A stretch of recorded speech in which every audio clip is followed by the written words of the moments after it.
Hello दोस्तों, आप सभी का स्वागत है हमारी यूट्यूब चैनल स्टडी कॉर्नर पर। हम लोग पढ़ रहे हैं कक्षा 7 का गणित और कक्षा 7 के गणित में आज हम लोग पढ़ने वाले हैं अभ्यास 6A। बीच के कुछ चैप्टर मैंने छुड़वाए हैं, वो आपको बाद में पढ़ाएंगे क्योंकि ये बहुत इंपॉर्टेंट है। क्योंकि ये सभी क्लासेस में है, यानी बीजीय गुणनखंड या फिर बीजीय जो व्यंजक होते हैं उनको हल करना, ये सभी संख्याओं में है। बीजीय चाहे समीकरण बोले या रेखीय समीकरण बोले, इन सभी को हल करते हैं। और ऐसी कोई क्लास नहीं है, चाहे आप 8th में पढ़ेंगे या फिर आगे पढ़ेंगे, किसी भी क्लास में जाएंगे आप बीजीय व्यंजक जरूर मिलेंगे। चलिए शुरू करते हैं। पहला क्वेश्चन क्या है कि पहले तो रेखीय समीकरणों को हल करना है। ठीक, पहले तो रेखीय समीकरणों को हल करना है। हल करने का मतलब x का मान निकालना, यानी x की वैल्यू निकालना और हल करके उत्तर की जांच भी करनी है। तो उत्तर की जांच कैसे करेंगे? x का जो मान आएगा वही समीकरण में रख देंगे, उत्तर की जांच हो जाएगी।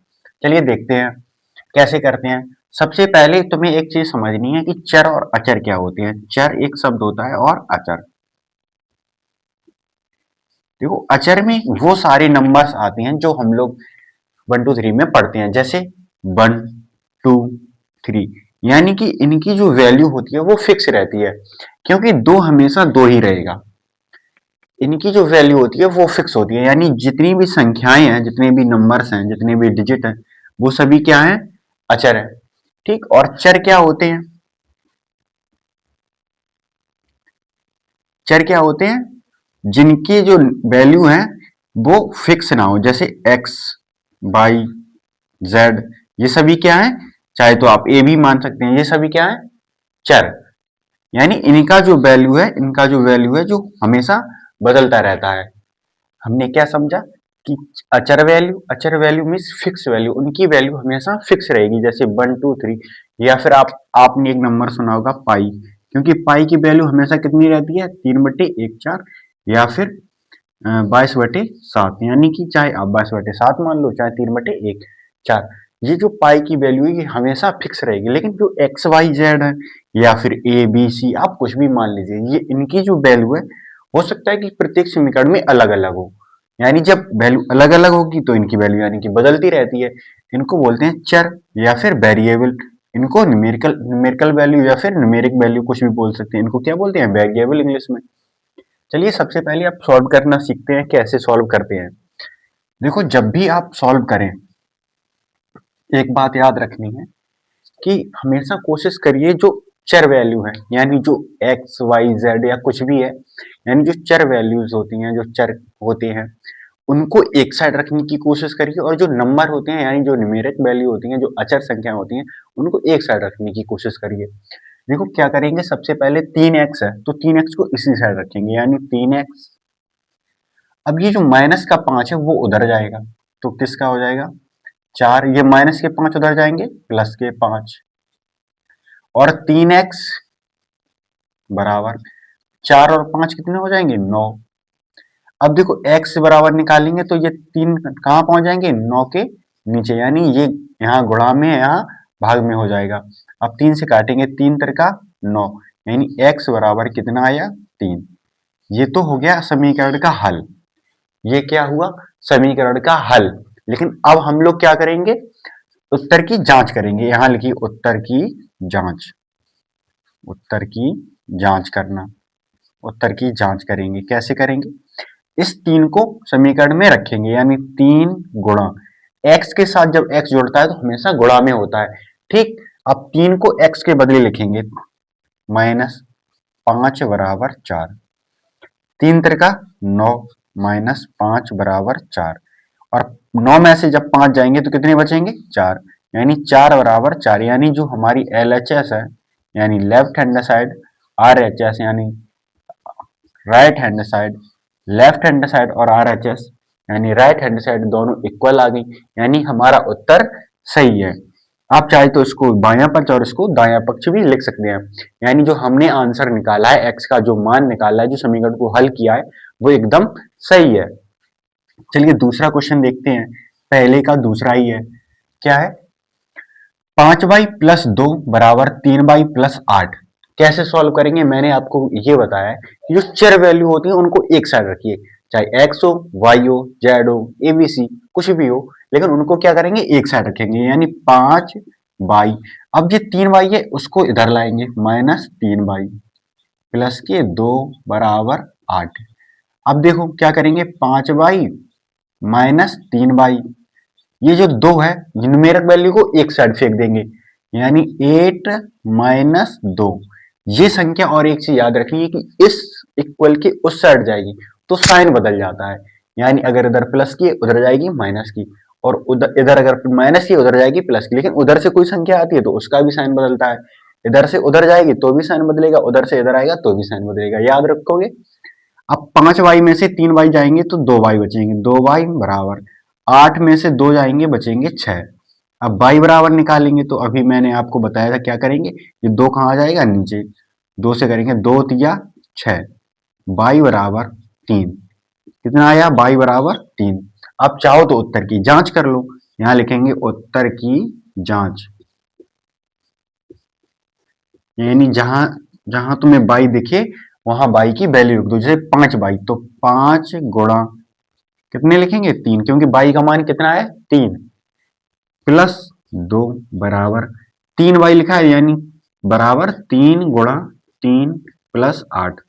अब सॉल्व करिए, 5 दिया 15 प्लस 2 इक्वल 3 त्रिका 9 प्लस 8, 15 और 2 17 और 9 और 8 17, यानी हमने जो आंसर निकाला है वो एकदम सही है। तो क्या लिखेंगे, LHS बराबर RHS, चाहो तो ऐसे भी लिख सकते हैं, अतः हमारा उत्तर एकदम सही है। यानी y का मान कितना निकाला हमने, 3, और y को जब हमने समीकरण में रखा तो हमारा आंसर आ गया है। चलिए नेक्स्ट क्वेश्चन देखते हैं, और सभी लोग चैनल को सब्सक्राइब जरूर कर लें, सभी अपने छोटे बड़े भाइयों को भेजें वीडियो की, जो भी कक्षा 8 में या कक्षा 7 में पढ़ रहा है सभी लोग वीडियो जरूर देखें। चलिए सॉल्व करते हैं अगला।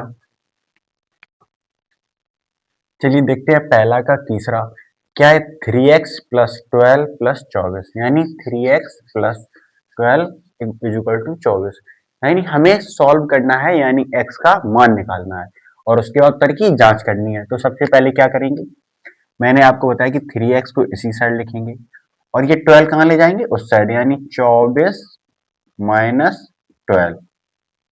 अब 3x लिखेंगे और 24 में से जब 12 घटाएंगे तो कितने बचेंगे, 12, यानी x बराबर कितने आएंगे, 12।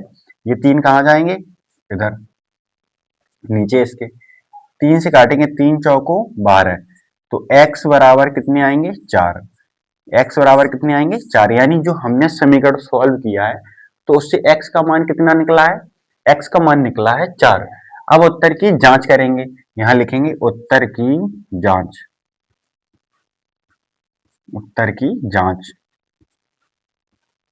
तो क्या करेंगे, ऐसी वैल्यू रखेंगे, 3 मल्टीप्लाई x जगह कितनी रखनी है, 4 प्लस 12 बराबर 24, यहाँ 4 दिया 12 हो जाएंगे प्लस 24 बराबर 24। अब देखो 12 और 12 24 हो जाएंगे, यानी 24 बराबर 24, यानी LHS बराबर RHS, यानी जो हमने आंसर निकाला है वो एकदम सही है। यानी अगर वैल्यू बराबर नहीं आती है तो यानी हमने कहीं गलती की है, इसलिए उत्तर की जांच भी करना है और समीकरण को, यानी रेखीय जो समीकरण है उसको सॉल्व भी करना है। सॉल्व करने का मतलब x का वैल्यू निकालना, या y हो, जो भी व्यंजक में चर पद दिया जाए उसकी वैल्यू निकालना, उसी को बोलते हैं सॉल्व करना। नेक्स्ट क्वेश्चन देखते हैं क्या है, 6y माइनस 9 बराबर 2y प्लस 15। तो क्या करेंगे, y वाली पद एक साइड और बगैर y यानी जो संख्या है उनको एक साइड लिखेंगे। तो 6y, ये 2y है उसको इधर लाओ, माइनस का हो जाए, क्योंकि मैंने आपको एक चीज बताई है कि कोई भी संख्या इधर से उधर जाएगी अगर बराबर की तो साइन बदल जाते हैं। तो 2y इधर आ जाएंगे बराबर, यहाँ कितने बचेंगे, 15, और इस 9 को उधर ले जाएंगे तो ये माइनस का उधर जाएगा प्लस का 9। अब 6 में से जब 2 जाएंगे, यानी 6 में से 2 जाएंगे तो बचेंगे 4y, और बराबर 25 और 9 कितने हो जाएंगे, 24, 25 और 9 कितने हो जाएंगे, 24।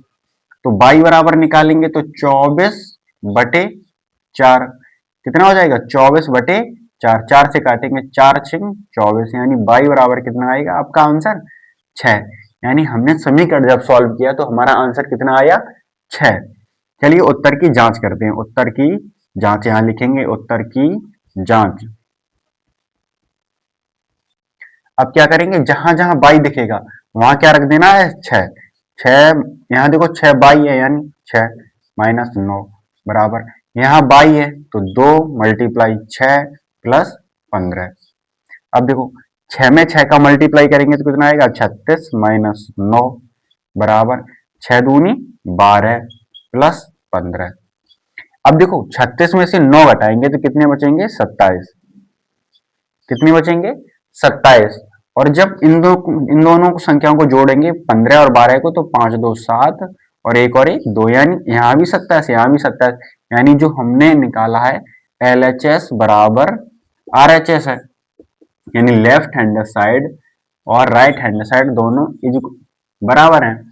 जब बराबर है तो हमने जो आंसर निकाला है वो एकदम परफेक्ट है, एकदम सही है। सभी लोग पेन और कॉपी जरूर लेकर बैठिए, क्योंकि मैं क्वेश्चन सॉल्व करवाता हूं तो आप भी कोशिश करिए क्वेश्चन सॉल्व करें, तभी हम लोग मैथ सीख सकते हैं। नेक्स्ट क्वेश्चन हम लोग आप लोगों को होमवर्क में देंगे, हम आपको इसका आंसर आप लोग कमेंट बॉक्स में जरूर बताएं। इसका पहले का 5वां क्वेश्चन है 18 माइनस 5y बराबर 3y माइनस 6। इस क्वेश्चन का आंसर आप लोग कमेंट बॉक्स में जरूर देंगे कि y बराबर कितना आएगा। उत्तर की जांच आप लोग अपनी कॉपी में करिए। आप लोगों को पता है कि हम लोग कौन सी मैथ पढ़ते हैं, जो माध्यमिक विद्यालय यानी जो गवर्नमेंट स्कूल में चलती है ये। तो सभी लोग अच्छे से पढ़िए और चैनल को सब्सक्राइब जरूर कर लें। मिलते हैं नेक्स्ट वीडियो में।